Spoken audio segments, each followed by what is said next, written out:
ทักทายสบายดีเด้อพี่น้องเด้อสบายดีตอนเช้าจ้าเอามาต้องออกขายแต่เช้าๆแล้วน่าก็แล้วมาไม่ได้ห่วงมะม่วงยังไงนี่มะม่วงอะไรเปิดมาก็ขึ้นอยากไหมมันกินสมเนาะ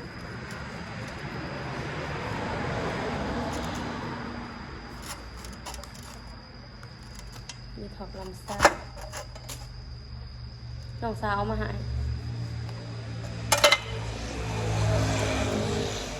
แต่มันยังบดซุกค่ะไก่พี่น้องมันเถอะแต่ว่าสิบ่มเนี่ยนะแต่ว่าคือจะกดมันซอดกับขันเดี๋ยวนี้โลหนึ่งเนื้อละโลกดผัดซุกเนาะกดซุกหัวผัดซุกแอปเปิ้ลดีท็อกลำไส้กินดีท็อกโอ้ยืนใส่กันเด้อลองเนี่ย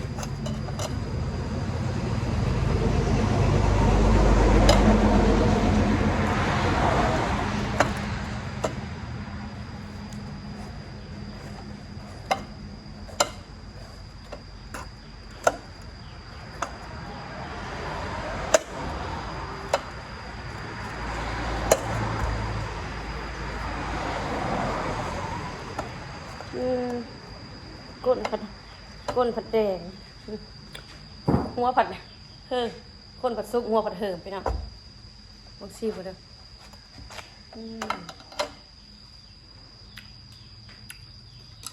ผสมแห้งพอเป็นนุ่ม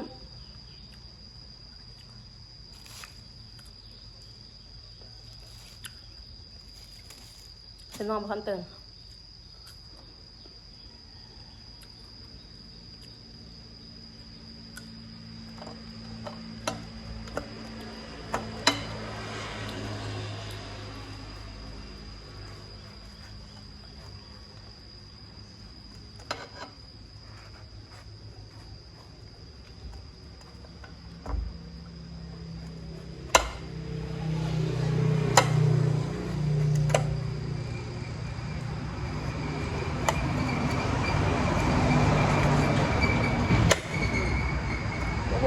เลย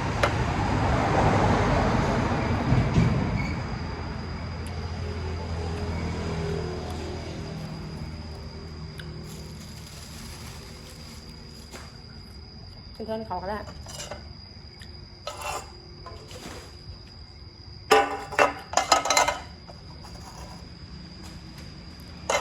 จนเขากินแบบนี้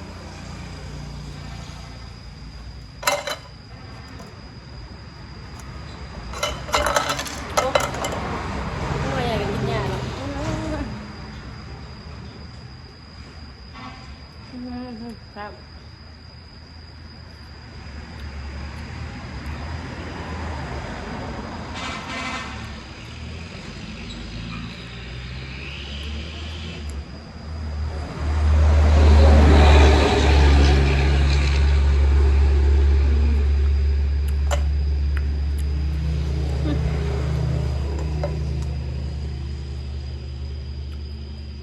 กูเจอปลาละนุ่มๆเนาะงวงเลยหลานแต่ว่าอยากสดหน่อยหนึ่งตัวหวานคือโต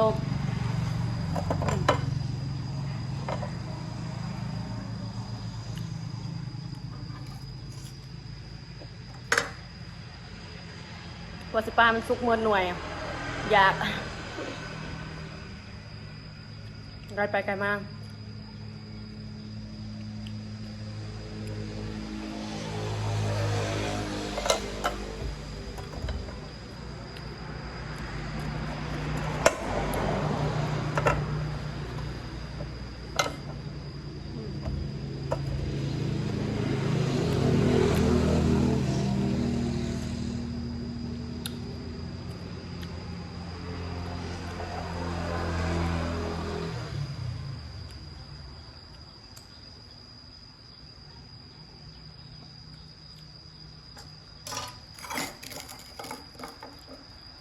อ่องหลองอันนี้มันกระหืมกัน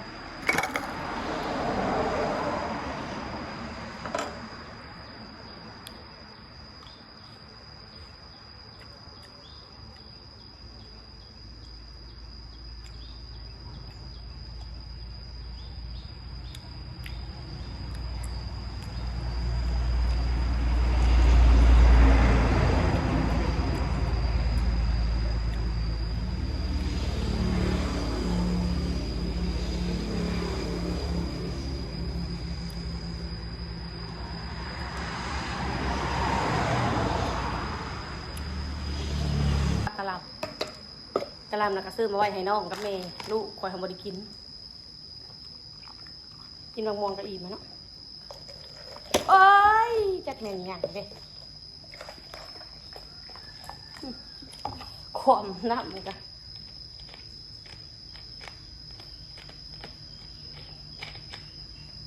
น้ำความแม่เขายังบ่ทันนะมาเป็นเมื่อยยังจุกท้องอยู่ใส่ตะโลดมันยังบ่เศร้า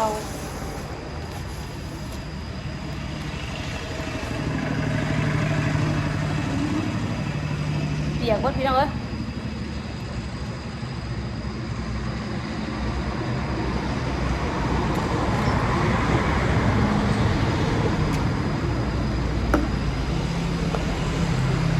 ลองกินหน่อย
อิ่มแล้วแล้วใส่ตู้เย็นเนี่ย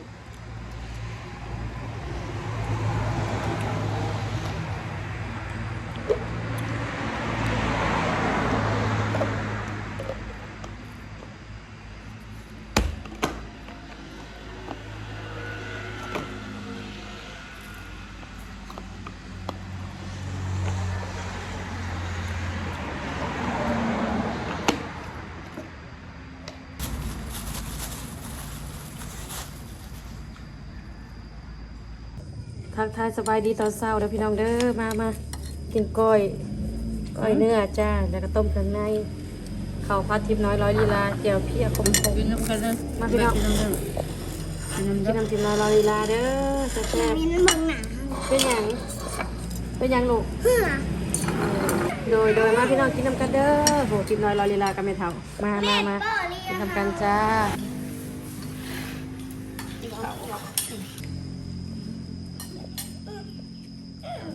ออกแรก ก็วอกแวกๆกลัวลิงนะ ๆเริ่มมาเห็นพักจักรยานนี่แหละบ้าน ลิงนั่งไม่ได้เอานั่นเลยเมื่อออกเลยคันแท้ถูกตัวเองงามก็ลูก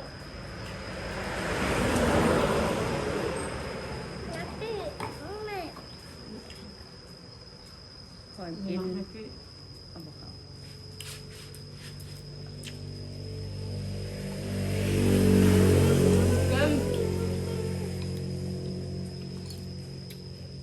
ย่านนะมันคงเหมือนมันหอน จอกแล้วลูกจอกปะ บอก อ้าวประโยคเป็นยังไงเด้อ แม่ ฟังหน่อย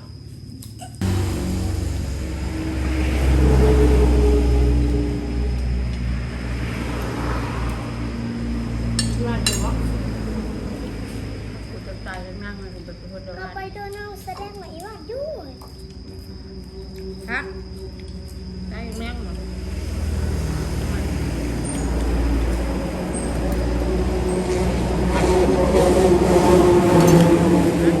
เอาเงินจะบอกผมนะ เอาแล้วพอปุ๊บทำงานยังสมัยอยู่ตายไปประจักษ์ นายเก่า ช่วยตลาดเอาไป ตีของแสนน้ำเนาะคืนหนึ่ง ขึ้นก็ขึ้นเอาไปบ้าน ขึ้นแล้วอันนี้บ่ขึ้น มันดูอันนี้มันดูเสื้อตายตก มันจะครบอยู่เนาะแก่ไปแล้ว แม่ต้องกินอันนี้มันจะไปดีหรือว่าได้ ที่เนียนปะบวก แล้วก็ ทำไมวานอยู่หน้าบ่มีก็บ่ก้มเอาแล้วก้มขักแต่บ่ไปเลาะก้มอ่ะ ไม่คง ขึ้นยืนกำลังพ่นขึ้น มันคนกิน คนดูค่อยนี่เอาให้อันหนึ่งไปปลูกกินนะแม่ งัวเขาเกณฑ์ในบ้านในต้นมาเรียง จักคนให้บ่ได้โตดบ่ได้บ่จัก ไม่ม้วนใช่ค่ะ ว่าบนก็ให้เฮาได้เลี้ยง แล้วก็มันก็ไปเรียกได้ ไปเลี้ยงเนาะบ่ฟังมันมาช่วยเชื่อ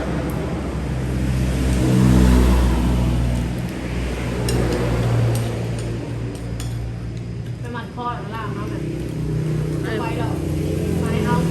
ไอ้บ่าวเลี้ยงมันเคยเลี้ยงปีแล้วนี่ได้สบ่หันซะบ่ งัวเขาเกณฑ์มันออก2ตัวคนเอาตัวหนึ่งนะคะไอ้หน่อยตัวหนึ่งนะ แม่แม่ ไอ้กินทุกคนเอากันเมื่อวานเนี่ย แม่แม่ กูเลี้ยงบ่ได้สับตีเล็กตายเด้ คนละตัวมันกับโต๊ะออกมาเนี่ยเป็นมาเนี่ย เอา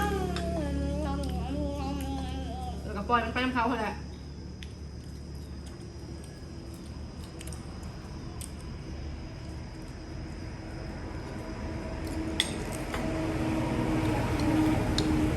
ไปมันโตไปนะ ไปดีได้ไหม นะ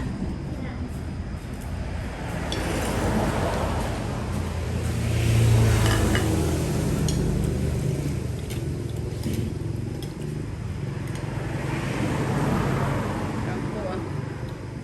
สิแต่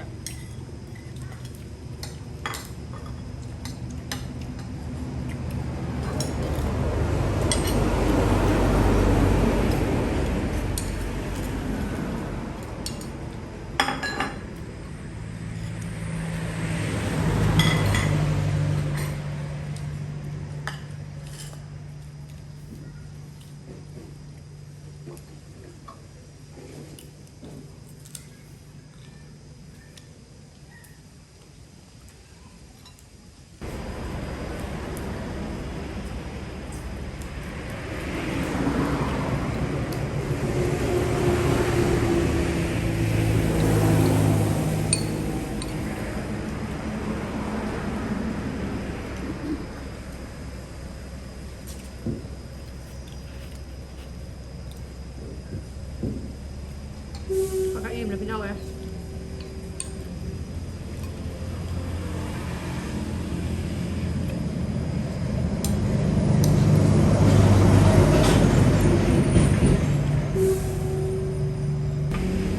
เดี๋ยวพบกันใหม่คลิปหน้าจ้า คลิปนี้ลาไปก่อนพี่น้อง บ๊ายบาย